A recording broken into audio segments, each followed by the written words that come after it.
ইমানের পথে অবিচল থেকে আমার মরণ যেন হয়। ইমানি মৌত চাই কি চাই না? একটু আওয়াজটা বলতে হবে, চাই কি চাই না? ইমানের পথে অবিচল থেকে আমার মরণ যেন হয়। তোমারই কাছে মিনতি আমার,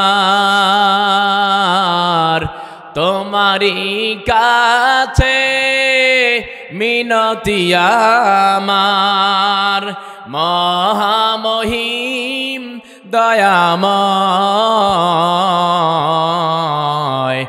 ইমানের পথে অবিচল থেকে আমার মরণ যেন হয়। ইমানের পথে অবিচল থেকে আমার মরণ যেন হয়। আমার হাতে এই কিতাবটার নাম কি? ভাইজান আওয়াজ করে বলতে হবে কি নাম? আর জোরে বলতে হবে কি নাম? আমাদের গত 16 জুলাই থেকে 5 আগস্ট পর্যন্ত আমাদের দেশের তরুণ ছাত্র সমাজ একটা ইস্যুকে সামনে নিয়ে আন্দোলন করেছে, যার নাম বৈষম্য বিরোধী ছাত্র আন্দোলন। কথা বলেন ঠিক কিনা? অর্থাৎ বৈষম্য যদিও শব্দটা অনেকে আমরা জানি না, তবে এই 5 তারিখের এই আন্দোলনে আমরা অনেক টের পেয়ে গিয়েছি যে আসলে বৈষম্য শব্দের অর্থ হলো উঁচু নিচু, অর্থাৎ এক শ্রেণীর মানুষ সুবিধা পায় আর এক শ্রেণীর মানুষ সুবিধা বঞ্চিত হয়। কথা বলেন ঠিক কিনা? এই কোরআন 1500 বছর আগে নাজিল হয়েছে, যেই সভ্যতাকে ইতিহাসের পাতায় বলা হয় আইয়ামে জাহেলিয়া, অন্ধকার যুগ, বর্বরতার যুগ, যেই যুগে চুরি ডাকাতি মদ জুয়া নারী ধর্ষণ কন্যা সন্তানকে জীবন্ত কবর দেওয়া হতো, যেই সময়ের মানুষের জীবিকা নির্বাহের প্রধান মাধ্যম ছিল লুটতরাজ করা, চাঁদাবাজি করা, টেন্ডারবাজি করা, লুটেপুটে খাওয়া। আজকের সভ্যতায় এরকম মানুষ আছে না নাই? একটু আওয়াজ তুলে বলতে হবে, আছে না নাই?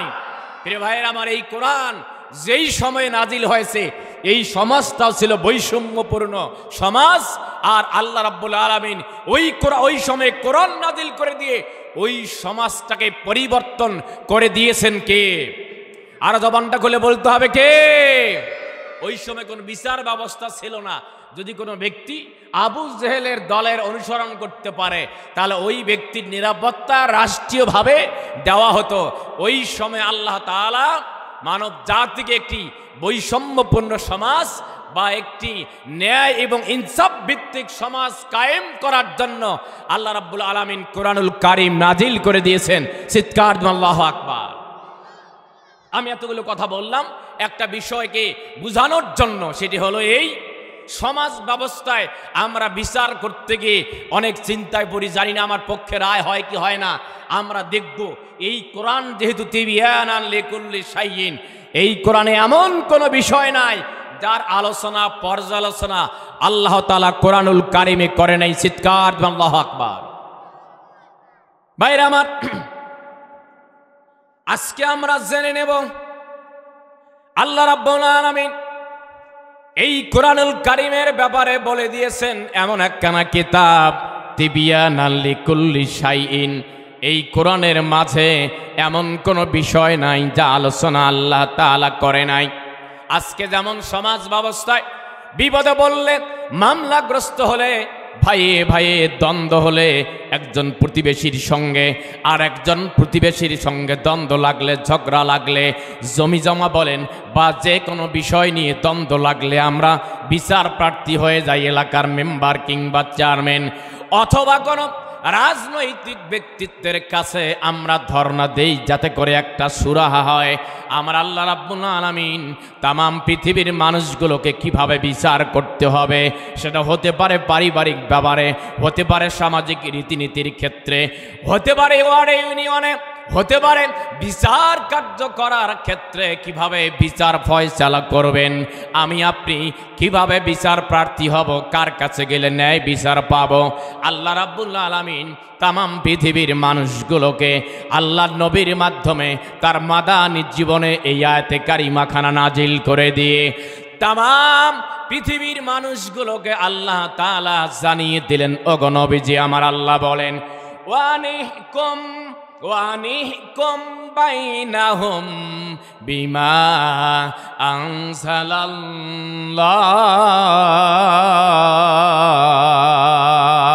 আল্লাহু আকবার। আল্লাহ বলেন নবী গো তামাম পৃথিবীর মানুষগুলোকে তুমি জানায় দাও, বিচার করতে হবে আল্লাহর দেওয়া বিধান, আল্লাহ নাজিলকৃত কিতাব দিয়ে বিধান, আল্লাহর নাজিলকৃত কিতাব দিয়ে আল্লাহর বিধান দ্বারা যদি কোনো বান্দা ন্যায় বিচার করতে চায় তাহলে আল্লাহর কিতাব দ্বারাই সম্ভব। মানব রচিত সংবিধান দিয়ে কখনো ন্যায় বিচার করা সম্ভব? কথা বলেন ঠিক কিনা? আর যারা বলতে হবে ঠিক বলছে না? ঠিক।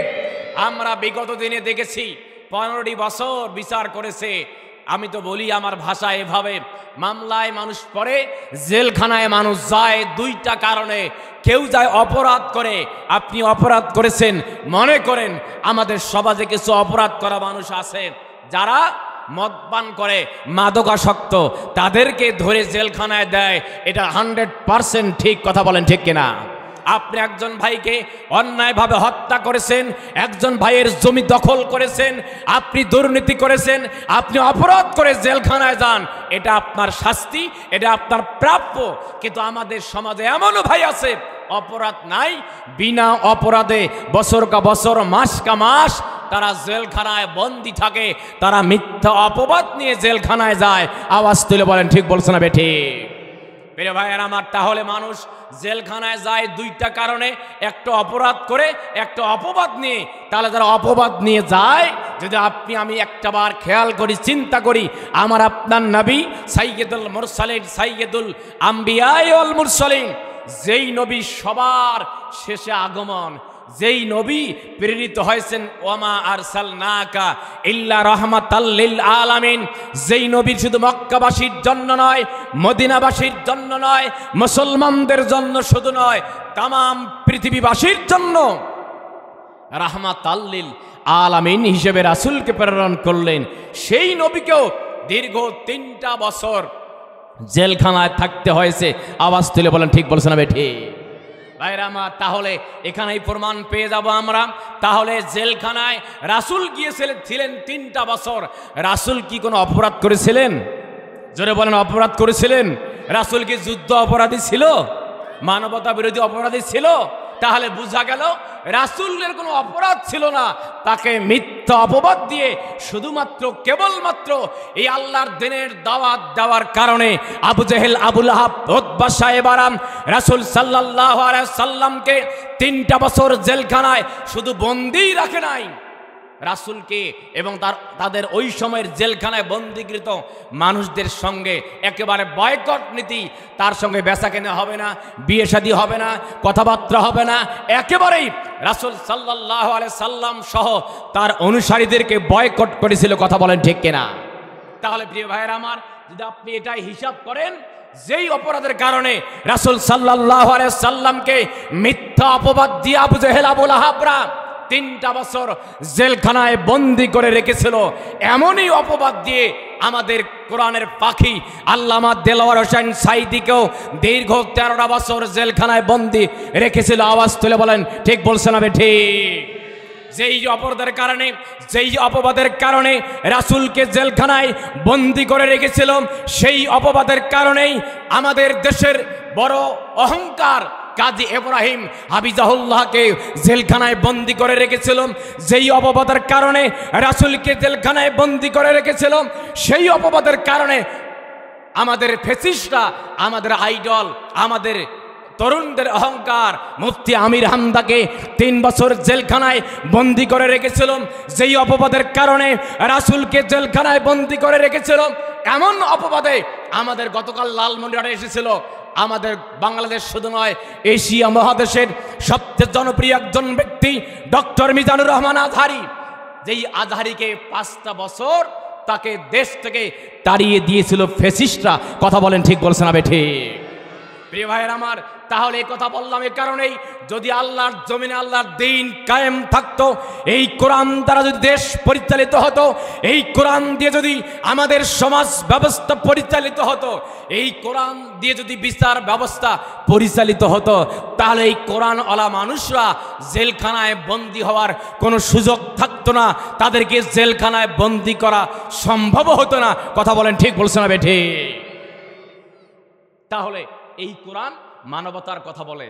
যতই আমরা স্লোগান দেই না কেন, মানবতা বিরোধী অপরাধ কি ট্রাইব্যুনাল গঠন করেছে, এখন জাতি ট্রাইব্যুনাল গঠন করেছিল যেই উদ্দেশ্যে, এখন জাতি চিন্তা করেছে আল্লাহ ধরে না, ধরলে আল্লাহ ছাড়ে না, আল্লাহ তাদের দিয়েই ট্রাইব্যুনাল গঠনও করিয়েছে এবং তাদেরকে ওই তাদের তৈরিকৃত ট্রাইব্যুনাল দিয়েই বিচার হবে বাংলার জমিনে। আওয়াজ তুলে বলেন ঠিক বলছে না বেঠে? ভাইরা আমার, আল্লাহ রাব্বুল আলামিন তামাম পৃথিবীর মানুষগুলোকে জানায় দিলেন, ও দুনিয়ার মানব মানবী, তোমাদেরকে বিচার করতে হবে বিমা আনজালাল্লাহ, আল্লাহর নাজিলকৃত কিতাব দ্বারা। কেন আল্লাহর কিতাব দ্বারা আমাদের বিচার ফয়সালা করতে হবে? আমার আল্লাহ বলেন, ওয়ামান লাম ইয়াহকুম বিমা আনজালাল্লাহু ফাউলাইকা হুমুল কাফিরুন। আল্লাহু আকবার। আল্লাহ রাব্বুল আলামিন বলে দিলেন, ও দুনিয়ার মানব মানবী,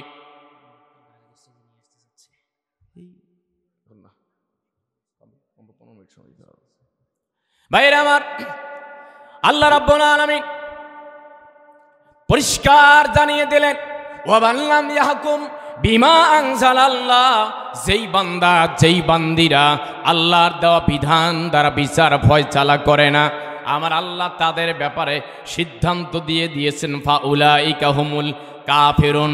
আল্লাহ বলেন তারা কাফের, পরে বলেছেন জালেম এবং ফাসিক পর্যন্ত তাদেরকে বলে দিয়েছেন।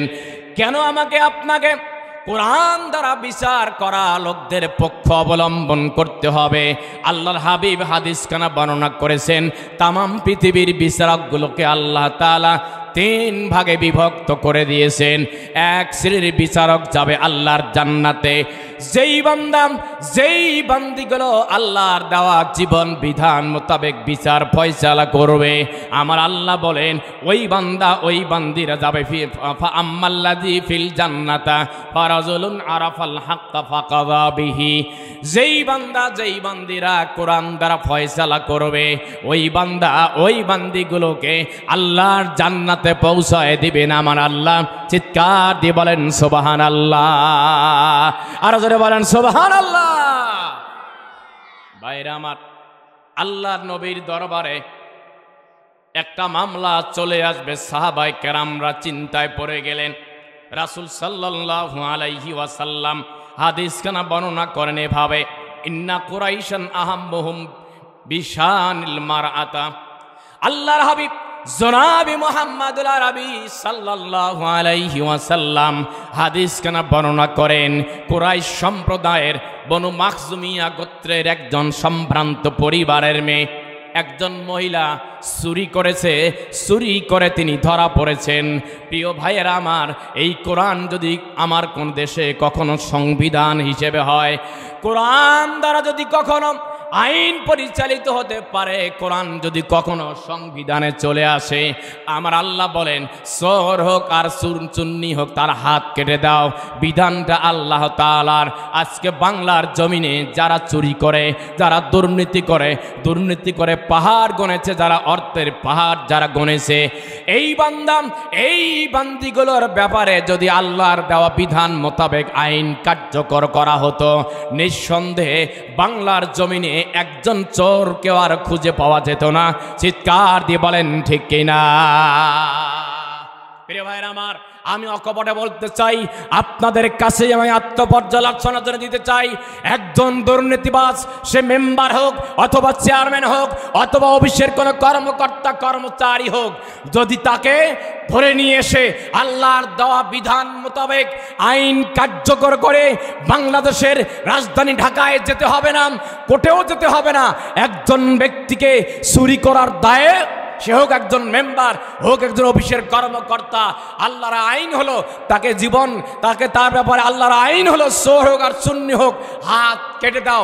এই আইন যদি বাংলাদেশের কোনো একটা প্রান্তরে কোনো একটা গ্রামে গঞ্জে একজন দুর্নীতিবাজ চোরের হাত কেটে দিয়ে আজকের এই সোশ্যাল মিডিয়ার যুগে শুধুমাত্র স্ট্যাটাস দিয়ে ছেড়ে দেওয়া হতো যে অমুক মেম্বার অমুক অফিসের কর্মকর্তা কর্মচারী সে দুর্নীতি করেছে, চাঁদাবাজি করেছে, ছিনতাই করেছে, রাহাজানি করেছে, এই কারণে তার আইন কার্যকর হয়েছে আল্লাহর বিধান অনুযায়ী, আমার বিশ্বাস বাংলাদেশে আরো ওয়াজ করতে হতো না, মসজিদে বক্তব্য দিতে হতো না, একটা আইন বাস্তবায়ন করার মাধ্যমেই বাংলাদেশের সকল চোরেরা দুর্নীতিবাজরা তওবা করে মসজিদে ঢুকতে বাধ্য হতো। কথা বলেন ঠিক কিনা? তাহলে আমাদের দরকার এই আল কোরআনের, একটু আস্তে কোন, আমাদের দরকার, এটা আওয়াজ করে বলেন না, আমাদের দরকার আল কোরআনের। এই কোরআন আওয়ামী লীগের জন্য আসে নাই, এই কোরআন বিএনপির জন্য আসে নাই, এই কোরআন জামাত ইসলামের জন্য আসে নাই, এই কোরআন পীর মাশায়েখদের জন্য আসে নাই, এই কোরআন জাতীয় পার্টির জন্য আসে নাই, এই কোরআন এসেছে তাম পৃথিবীর মানুষগুলোকে একটা আলোকিত সমাজ উপহার দিবে। চিৎকার দিন আল্লাহু আকবার। ভাইরা আমার, আসুন আমরা সামনের দিকে যেতে চাই।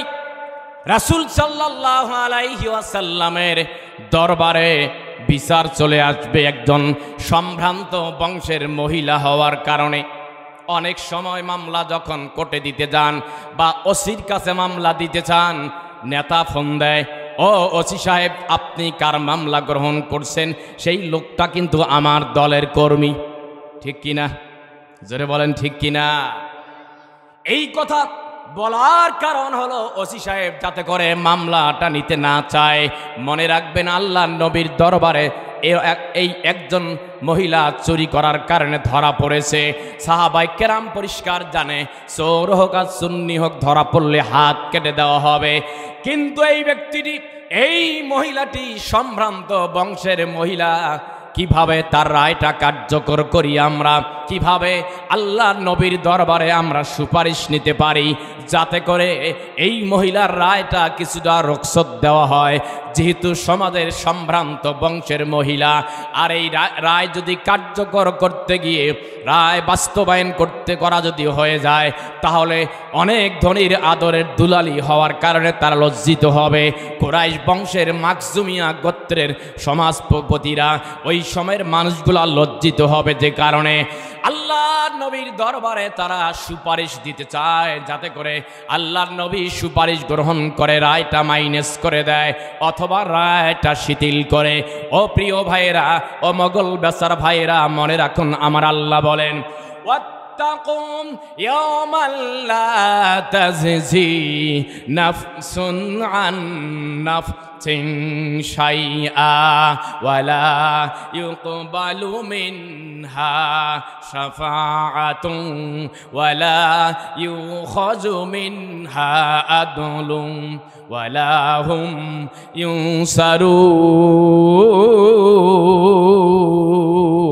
ينصرون। আল্লাহু আকবার। আহা, আল্লাহ বলেছেন, বান্দা ভয় করো সেই দিনকে যেই দিন কোনো ব্যক্তি কোনো ব্যক্তির উপকারে আসবে। ভাইয়ের আমার, আল্লাহ বলেন, বান্দা সেই দিনকে তুমি ভয় করো যেই দিন কোনো ব্যক্তি কোনো ব্যক্তির উপকারে আসবে না। আজকে অফিসে যাবেন, আদালতে যাবেন, আপনার ফাইলের জায়গায় পড়ে থাকে, যতক্ষণ পর্যন্ত না আপনি কোনো বিনিময় না করেন ততক্ষণ পর্যন্ত ফাইল ট্রান্সফার হয় না। কিন্তু আমার আল্লাহ বলে দিলেন, ও দুনিয়ার মানবী, সেই দিনকে ভয় করো যেই দিন কোনো ব্যক্তি কোনো ব্যক্তির উপকারে আসবে না, যেই দিন কোনো ব্যক্তির কাছে বিনিময় নেওয়ার মাধ্যমে কোনো পার পাবে না। এবং যেই দিন এমন একটা দিন হবে, কোনো ব্যক্তি যেমন আজকে দুনিয়ার জমিনে একজন ব্যক্তি আর একজন ব্যক্তির সুপারিশ আমরা নেই, আল্লাহ বলেন বান্দা সেই দিন কোনো ব্যক্তির সুপারিশ পর্যন্ত নিতে পারবে না। সেই দিনের ব্যাপারে আল্লাহ রাব্বুল আলামিন আমাকে আপনাকে ভয় করতে বলছেন, কারণ হলো সেই দিন এমন একটা দিন পেয়ে যাব আমরা। আমার আল্লাহ বলেন ওয়া কুল্লাম ইনসানিন আলজামনাহুম তাইরুহু ফি উনুকিহি ওয়া নুখরিজু লাহু ইয়াউমাল কিয়ামাতি কিতাবান ইয়ালকাহু মানশুরা। আল্লাহু আকবার। কি মারাত্মক কথা, কি ওয়াজ করেছেন আল্লাহ তাআলা। আল্লাহ বলেন সেই দিন গলায় একটা ব্যাজ পরিয়ে দেওয়া হবে। যেমন কিছু কলেজে, কিছু স্কুলে কিছু ছাত্রের আইডি কার্ড থাকে, আইডি কার্ড দেখলেই বুঝতে পারা যায় যে এই সন্তানটা ওই স্কুলের ছাত্র বা ওই মাদ্রাসার ছাত্র। বুঝলেই, দেখলেই বোঝা যায় কিয়ামতের দিন আমাকে আপনাকে আল্লাহ একটা ব্যাজ ধরায় দিবেন, এমন একটা আইডি কার্ড ধরায় দিবেন, গলায় ঝুলায় দিবেন। যদি গলার এই আইডি কার্ড দেখেই যেমন শিক্ষার্থীকে আমরা চিনতে পারি, পুলিশ প্রশাসনের ভাইদের ড্রেস দেখলেই বুঝতে পারি তিনি পুলিশে চাকরি করেন, এবং আর্মির পোশাক দেখলেই বুঝতে পারি তিনি আর্মিতে চাকরি করেন, আল্লাহ তাআলা আমাকে আপনাকে একটা আইডি কার্ড ধরায় দিবেন। ওই আইডি কার্ড গলায় দেওয়া মানেই বুঝতে পারবো যে আসলে আমি জান্নাতি না জাহান্নামী। যদি আমার গলার কার্ডে লেখা থাকে বেনামাজি, জান্নাতি না জাহান্নামী? একটু আওয়াজ করে বলে না, জান্নাতি না জাহান্নামী? যদি লেখা থাকে সুদেরু আছে না নাই? একটু আসতে কোন আছে না নাই? আলহামদুলিল্লাহ যে আমার বুড়ো বুড়ি আমার বাড়ি, আমার মগলবাসার মাহফিল, এই দুই ইউনিয়নে মোটামুটি সুদারুর দিক থেকে যদি পুরস্কার দেওয়া হয় জেলায়, আমার মনে হয় যে এই দুই ইউনিয়ন লোকেরাই পুরস্কার পাবে। একটু আসতে ঠিকক্ষণ ভাই, জোরে বলেন ঠিক না বেঠে? কি ভালোবাসা! এক চাচা সুদের টাকা নিয়েছে, বিপদে পড়ে গেছে চাচা, বলে বাবা আমি একটা বিপদে পড়ছি, 1000 টাকা দাও, এক সপ্তাহ পর তোমার লাভ সহ দিয়ে দেব। মনে করেন 100 টাকা। এক সপ্তাহ পর চাচা আসছে কষ্ট করে, দিন মজুর মানুষ, কামলা দিয়ে এসে বলছে বাবা অনেক কষ্ট করে 1000 টাকা জোগাড় করছি তোমার জন্য, বোঝোই তো আমরা দিন আনে দিন খাই, কোনো রকমে 1000 টাকা নিয়ে আসছি, তোমার 100 টাকা লাভের টাকাটা আমি এক সপ্তাহ পর দেবো। কয় চাচা ভাই এত চিন্তা করা লাগে, আপনার এত টেনশন করা লাগে, আপনি 900 টাকা ফেরত নিয়ে যান, ওই 100 লাভ দেন, পরের সপ্তাহে আপনি আর 100 সহ দিবেন। এইরকম মহব্বতের চাচা আছে না নাই? আরো জোরে বলতে হবে, আছে না নাই? যদি কখনো এই কোরআন সংবিধান হিসাবে আসে, সমাজ হবে সুদ মুক্ত সমাজ ব্যবস্থা, সমাজ হবে জাকাত ভিত্তিক সমাজ ব্যবস্থা। 2010 সালে আমরা একটা রিপোর্ট পড়েছি, যেই সময় দেখেছি ইসলামী ব্যাংক বাংলাদেশ লিমিটেড একটা তথ্য সংগ্রহ করেছে, বাংলাদেশে যাদের টাকা পয়সা আছে, জাকাত দেওয়ার যোগ্যতা যাদের আছে, যাদের উপর জাকাত ফরজ, এই ব্যক্তিগুলো জাকাত আদায় করলে 6000 কোটি টাকা এক বছরে জাকাত ফান্ডে জমা হতো। সুবহানাল্লাহ। তাহলে এই কোরআন যদি কখনো বাংলাদেশে মুসাফির না থেকে মুকিম হালতে সংবিধান হিসেবে আসে, এই দেশেও জাকাত ভিত্তিক সমাজ ব্যবস্থা বাস্তবায়ন করার মাধ্যমে দেশে কোনো বৈষম্য থাকবে? ভাইরা আমার, আল্লাহর নবীর দরবারে সাহাবায়ে কেরামরা বলা বলি করছে কিভাবে রাসূলের দরবারে আমরা আবেদন করি, এই রায়টা কিভাবে আমরা হালকা করে নিতে পারি। যেহেতু সম্ভ্রান্ত পরিবারের মানুষ, আল্লাহ নবীর দরবারে যাবার মতো কোনো সাহস রাখেন না কোনো সাহাবায়ে কেরাম। আল্লাহ নবীর একজন সাহাবী, যাকে পালক পুত্র বলা হয়, যায়েদ ইবনে হারেসা রাদিয়াল্লাহু তাআলা আনহু, সেই যায়েদ ইবনে হারেসা রাদিয়াল্লাহু তাআলা আনহুর সন্তান ওসামা বিন যায়েদ, যেই ওসামা বিন যায়েদ রাসূলের কোলে পিঠে মানুষ হয়েছে।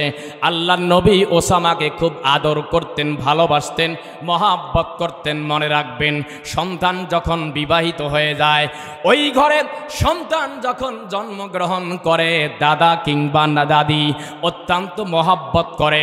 যেই ছেলেকে আদর করে মানুষ করেছিল, সেই ভালোবাসা নাতির উপরে যায়, নাতনির উপরে যায়।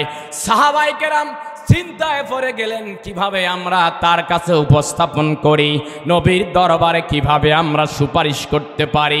যায়েদ ইবনে হারেসার সন্তান ওসামা বিন যায়েদকে তারা ডেকে নিয়ে আসলো, বলল, ওসামা বিন যায়েদ, তুমি তো রাসূলের আদরের নাতি, যাও যাও রাসূলের দরবারে তুমি একটা সুপারিশ করো, যাতে করে এই সম্ভ্রান্ত পরিবারের কন্যা, যার নাম তোয়াইমা, এই তোয়াইমা চুরি করেছে, হাত কেটে দিতে হবে। হাত কাটার বিধানটা রাসূল কার্যকর করে দিবেন। তুমি যাও যাও আল্লাহর নবীর দরবারে তুমি একটু সুপারিশ করো, যাতে করে তোয়াইমার হাত কেটে না দেয়, কারণ সে মাখজুমিয়া গোত্রের সম্ভ্রান্ত পরিবারের স্ত্রী বা সম্ভ্রান্ত পরিবারের মেয়ে। যাও যাও রাসূলের দরবারে তুমি সুপারিশ করো, যাতে করে হালকা হয়ে যায়, বিচারটা হালকা হয়ে যায়। চিৎকার দিয়ে বলেন নাউজুবিল্লাহ।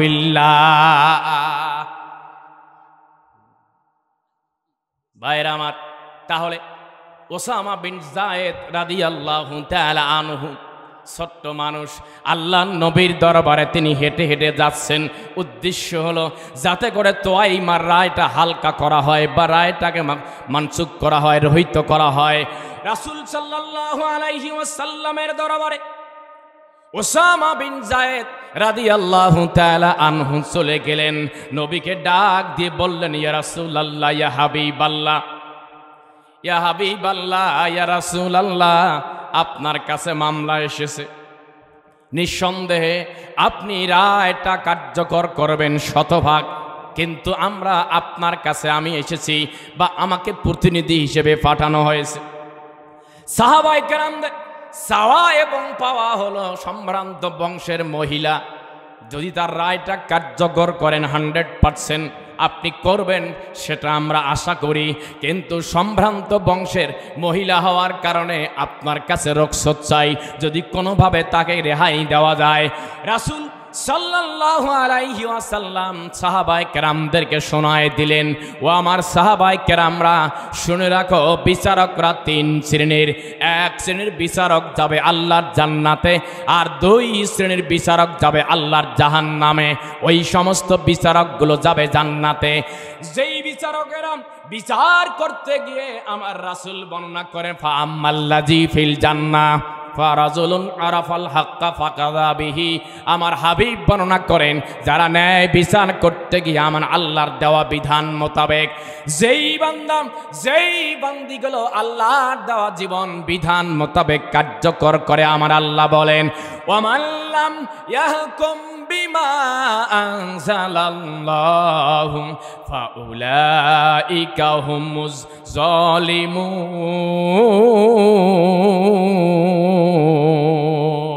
আল্লাহু আকবার। আল্লাহ বলেন, যারা আল্লাহর দেওয়া বিধান মোতাবেক বিচার করে না, তারা জালেমদের অন্তর্ভুক্ত। মনে রাখবেন, আপনি আপনার জীবনটাকে পরিচালনা করবেন কিভাবে। আমার আল্লাহ বলেন, ওয়ামাই ইয়াবতাগি গায়রাল ইসলামি দীনান ফালান ইউকবালা মিনহু।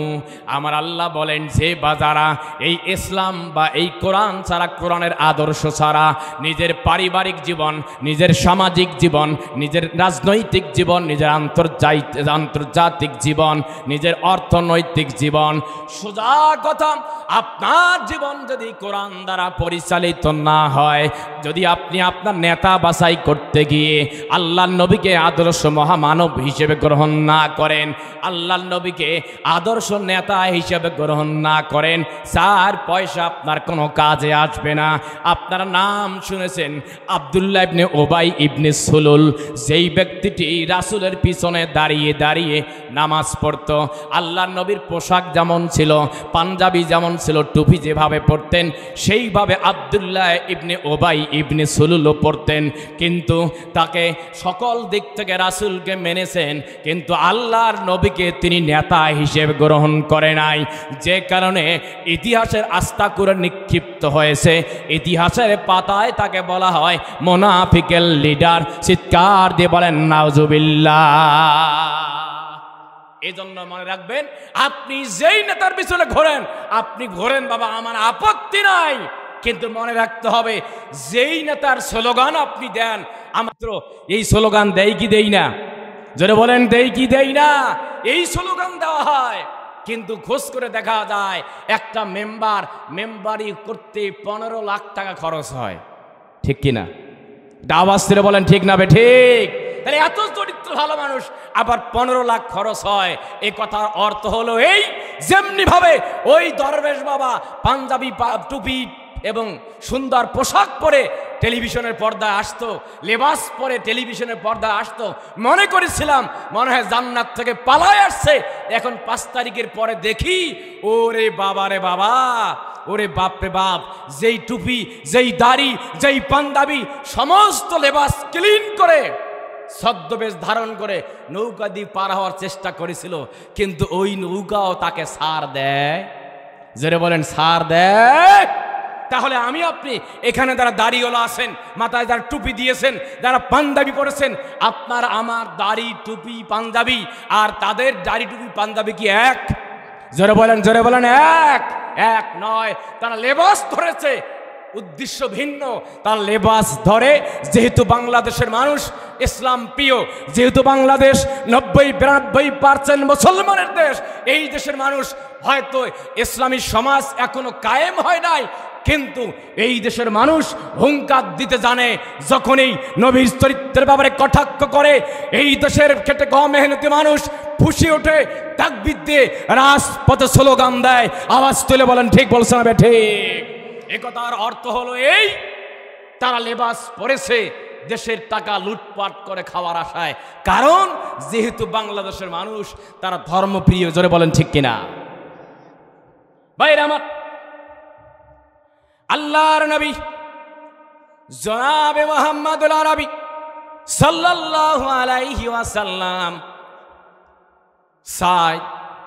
সাইদ ইবনে যায়েদ, আমার নবীর পালক পুত্র সন্তান উসামা বিন যায়েদ রাদিয়াল্লাহু তাআলা আনহু আল্লাহর নবীর দরবারে চলে গেলেন। ইয়া রাসূলুল্লাহ, ইয়া হাবিবাল্লাহ, আপনি আমাদেরকে একটু সুযোগ করে দেন, যাতে করে এই সম্ভ্রান্ত পরিবারের মহিলাটার হালকা রায় হয়।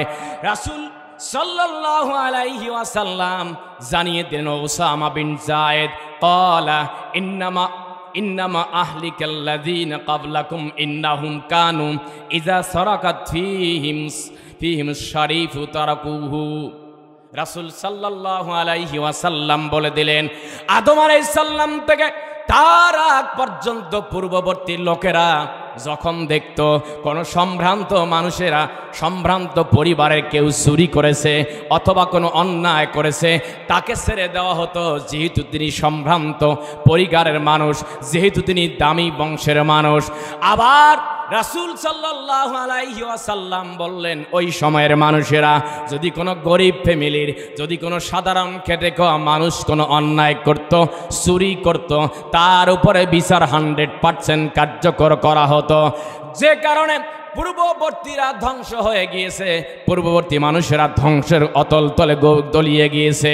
আমার নবী, আপনার নবী ওসামা বিন যায়েদকে ডাক দিয়ে বললেন, ওসামা বিন যায়েদ, শুনে রাখো, আমি কসম করে বলছি, যদি আজকের এই চুরির ঘটনায় আমার কলিজার টুকরা ফাতেমা, আমার কন্যা কলিজার টুকরা ফাতেমা, যিনি জান্নাতের মহিলাদের সর্দারানী হবেন, ফাতেমা অন্য কেহ নয়, হাসান হোসাইনের মা, যেই যুবকদ্বয় জান্নাতের যুবকদের সর্দার হবেন, তার মা ফাতেমা। ও সাহাবী, ও ওসামা শুনে রাখো, যদি আমার কন্যা ফাতেমা, লাউ আন্না ফাতেমা বিনতি মুহাম্মাদিন সারাকাত লাকুতিয়াত ইয়াদাহা, রাওয়াহুল মুসলিম।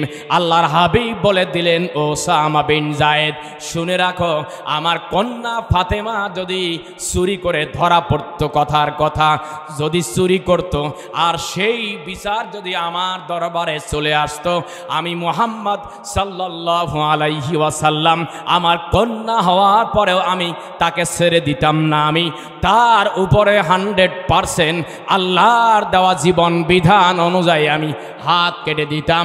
চিৎকার দিয়ে বলেন সুবহানাল্লাহ, আরো জোরে বলেন সুবহানাল্লাহ। হাদিসটি বলেছিলাম যে 3 ধরনের বিচারক থাকবে দুনিয়ায়।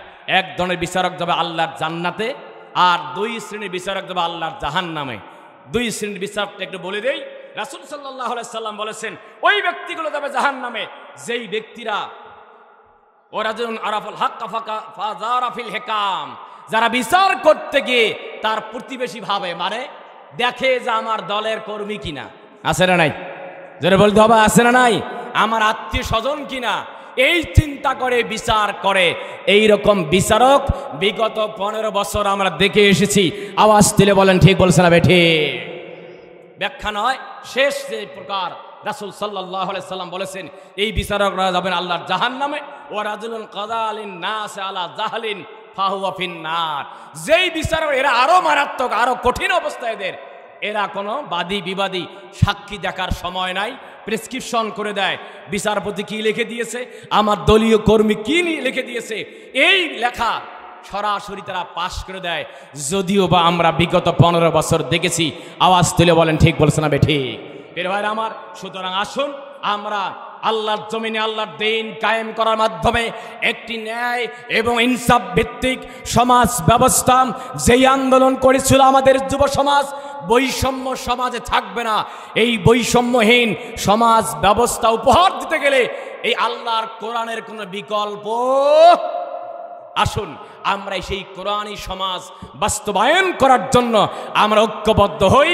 যারা এই কোরআনী সমাজ বাস্তবায়ন করার জন্য ঐক্যবদ্ধ হতে ইচ্ছুক, একটু হাত তুলে আল্লাহকে দেখাই, লিল্লাহে তাকবীর, নারে তাকবীর। আসসালামু আলাইকুম ওয়া রাহমাতুল্লাহি তাআলা ওয়া বারাকাতুহু।